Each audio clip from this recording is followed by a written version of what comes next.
Hello and welcome back. I am doctor Anirudh Dhinge और आज हम जानेंगे डेंटल फ्लॉसिंग कैसे करते हैं, क्यों करते हैं, डेंटल फ्लॉसिंग के टाइप्स क्या है, प्रकार कितने हैं। तो सबसे पहले हम जानते हैं कि डेंटल फ्लॉसिंग क्या है।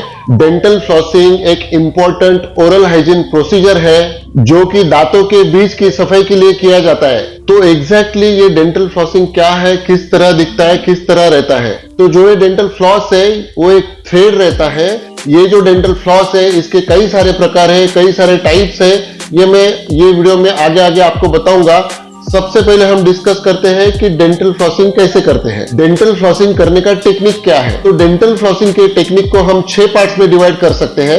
तो नंबर 1 आता है फ्लॉस का चुनाव, नंबर 2 आता है फ्लॉस की लेंथ, नंबर 3 आता है रैप करना, नंबर 4 आता है फ्लॉस लगाना, नंबर 5 आता है सी शिफ्ट मोशन, नंबर 6 आता है हर दांत के लिए। अभी हम जानते हैं कि फ्लॉस का चुनाव कैसे करना चाहिए। फ्लॉस का चुनाव करते समय आप वैक्स या अनवैक्स्ड फ्लॉस का चुनाव कर सकते हैं। तो वैक्स फ्लॉस जो है वो काफी स्लिपरी होता है और दांतों के बीच में काफी आसानी से जा सकता है। सेकंड पॉइंट आता है कि फ्लॉस की लेंथ कितनी रहनी चाहिए। तो लगभग 18 इंचेस यानी 45 सेंटीमीटर 45 सेंटीमीटर फ्लॉस का टुकड़ा काट लेना चाहिए। तो लगभग 45 सेंटीमीटर का फ्लॉस लेने के बाद उसे हमारे दोनों हाथों की उंगलियों पे रैप करना है। 2 से 3 इंचेस उसे दोनों उंगलियों पे रैप करना है। तो जो डेंटल फ्लॉस है उसे दोनों दांतों के बीच में हमें आसानी से डाल के ऊपर नीचे खींचना है।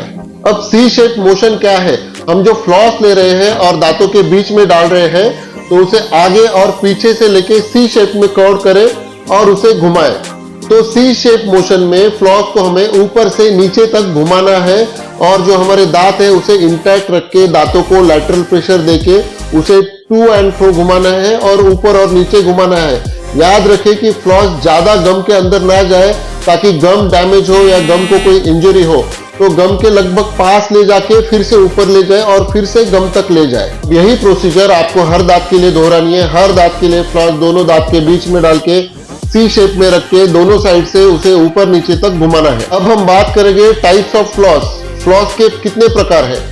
तो लगभग 4 प्रकार के फ्लॉस आते हैं। एक वैक्स फ्लॉस रहता है, एक अनवैक्स फ्लॉस रहता है, एक फ्लॉस पिक्स रहती है और एक वाटर फ्लॉसर रहता है। अभी जो वैक्स फ्लॉस रहता है तो वैक्स फ्लॉस में थ्रेड के ऊपर वैक्स लगा रहता है ताकि फ्लॉस जो है वो आसानी से दो दांत के बीच में जा पाए और इजीली वहां का जो प्लाक है, जो कैलकुलस है, इजीली निकाल पाए।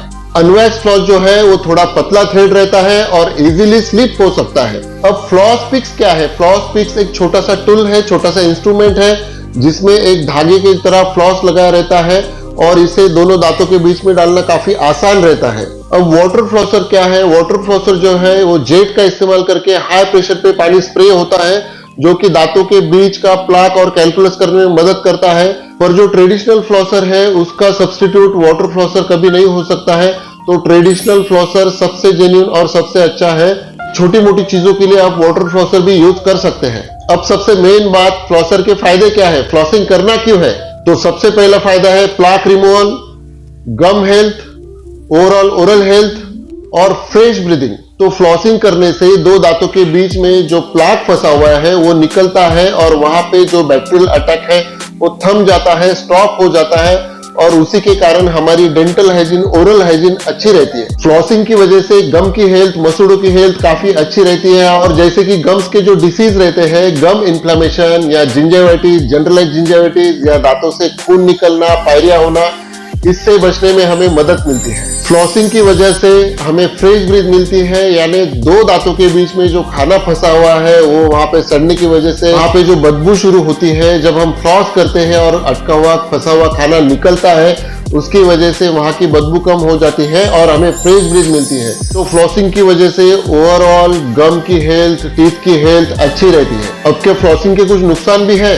तो यस हाँ, अगर फ्लॉसिंग प्रॉपरली नहीं किया जाए, बहुत ज्यादा देर तक किया जाए या बहुत इंटेंस होके किया जाए तो गम डैमेज हो सकते हैं। हमारे जो गम्स है, हमारे जो मसूड़े हैं वो काफी नाजुक स्ट्रक्चर है तो थोड़ा सा भी ज्यादा अगर हम करते हैं या गम्स को नुकसान करते हैं तो गम्स को डैमेज हो सकता है और नुकसान हो सकता है। दूसरा फ्लॉसिंग का एक नुकसान है कि ये काफी टाइम कंज्यूमिंग प्रोसीजर है। आपको ये डेली हैबिट में लाना पड़ेगा और डेली इसके लिए टाइम निकालना पड़ेगा। फॉर फ्लॉसिंग के लिए टाइम निकालना बहुत इंपॉर्टेंट है और फायदेमंद है। अगर हम प्रॉपरली फ्लॉसिंग करते हैं तो कई सारे gums problems, teeth problems, cavities, carries से बच सकते हैं। अब फ्लॉसिंग के लिए टाइमिंग क्या रहना चाहिए और फ्रीक्वेंसी क्या रहना चाहिए? तो फ्लॉसिंग ब्रश करने के बाद या पहले भी किया जा सकता है, और अगर सोने से पहले फ्लॉसिंग किया जाए तो वो बहुत अच्छा है। दिन में एक बार फ्लॉसिंग करना रिकमेंड किया गया है। अब फ्लॉसिंग के स्टेप्स क्या है? तो सबसे पहले फ्लॉसिंग के लिए फ्लॉस का टुकड़ा ले, 18 इंच यानी 45 सेंटीमीटर तक एक टुकड़ा ले। सेकंड, फ्लॉस को दोनों हाथों पे रैप करे, दोनों उंगलियों पे रैप करे। नंबर थर्ड, दोनों हाथों पे फ्लॉस को रैप करने के बाद दोनों दांत के बीच में डाले और ऊपर नीचे खींचे और सी शेप में उसे मोशन दे। सी शेप से हम जब मोशन दे रहे हैं तो एक दांत पे उसका लैटरल प्रेशर आएगा जो कि प्लाक और कैलकुलस निकालने में मदद करेगा। फिर यही प्रोसीजर हर एक दांत के लिए कीजिए। फ्लॉसिंग होने के बाद एक बार सादे पानी से या माउथ वॉश से आप रिंस कर सकते हैं, मुंह धो सकते हैं।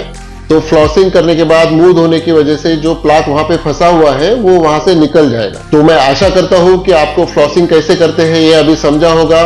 और जैसे कि आपको पता है या अगर नहीं पता है तो अभी मैं बता रहा हूं, हम एक मिशन पे हैं, डिके फ्री डिकेड, यानी आने वाले 10 साल में हमें हमारे लोगों को डेंटल कैरीज फ्री करना है। किसी को भी डेंटल कैरीज, डेंटल के डिसीज ना रहे, इसलिए हमें प्रयास करना है। इसीलिए मेरी आपसे विनती है और ये वीडियो बनाने का मेन मोटिव भी है कि हम डिसीज पे ना जाके प्रिवेंशन करें। Prevention is always better than cure. तो डिसीज होने से पहले, केरीज होने से पहले हमें पता चले और हम उस पर एक्ट करें। तो हम इसीलिए ये वीडियो बना रहे हैं कि लोगों को अवेयरनेस आए और लोग जागरूक हो और अपने दांतों का सड़ने से पहले ही ध्यान रखें।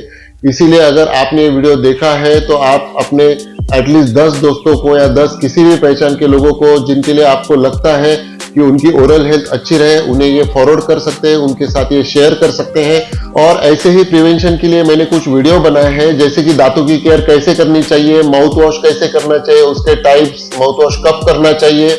और आज का जो वीडियो है डेंटल फ्लॉसिंग के ऊपर है और ब्रशिंग टेक्निक के ऊपर मेरा खास वीडियो है, ब्रश कैसे करना चाहिए, कितने समय के लिए करना चाहिए।